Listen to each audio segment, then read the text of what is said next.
the boys have worked really, really hard. I heard some differing reports about how they were in training and how they approach things, but I've found them to be nothing but really top-class professional players. They've embraced everything we've tried to do. Coach Kimani has worked them very hard, and I feel the work he's done along with Lamek, the physio, in keeping people healthy, and they've seen an improvement in their fitness. It's allowed us to play a style of rugby that I think suits the Shujaa. So I hope that continues. We'll have some hiccups, there'll be some ups and downs, but I think we're moving in the right direction, and hopefully this is the last game in the cycle for the year. There'll be new contracts. We'll look at a newish squad going forward, and hopefully it'll be an exciting group. We have the squad set their own rules, internally. It's the players who set the standards. They know what I expect and what they expect of themselves. It'd be quite easy for me to say to Bush and to Daniel, don't do it again, and I'll let you play this time. But the rules are the rules. If everybody else sticks to them and someone transgresses, there has to be repercussions, and everybody's accountable. So whilst it may weaken the team in some respect, I feel it'll strengthen us going forward. Is there like a definite year that we'll see down? It's just this tournament, yeah. And we've got a very tough draw. Tonga, first up, are a typical South Sea Island team. Very physical, lots of flair.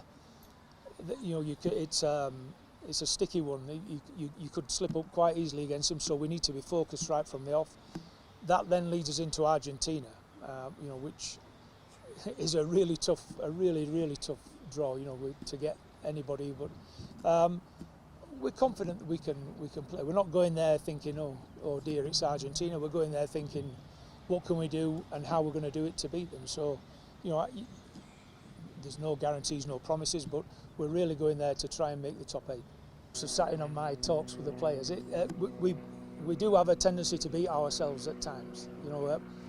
Sometimes you can hold your hands up if a team's outplayed you and they deserve to win, but more often than not, I'd say 99% of the time, particularly in LA, we were the architects of our own downfall sometimes. So,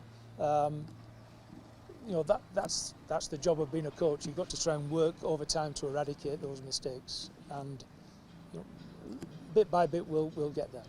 That just depends on Collins himself. When I first arrived in Kenya, I met with him for a coffee just to catch up, because I knew him from before, just to find out what his feelings were about sevens, and did he still have an inkling to play. All the reports I got from local coaches that he was playing great rugby, and let's just see where it goes. If Collins decides he wants to try and put his hand up, then he'll be in with a chance like everybody else. But it's the World Cup.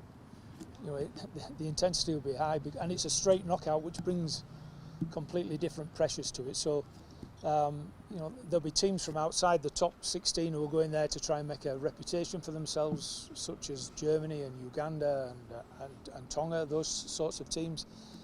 And there'll be teams such as ourselves pushing to get into the top 8, and the teams in the top 8 will be wanting to stay in the top 8. So I don't anticipate it being of any lower significance than any World Series event, if not higher.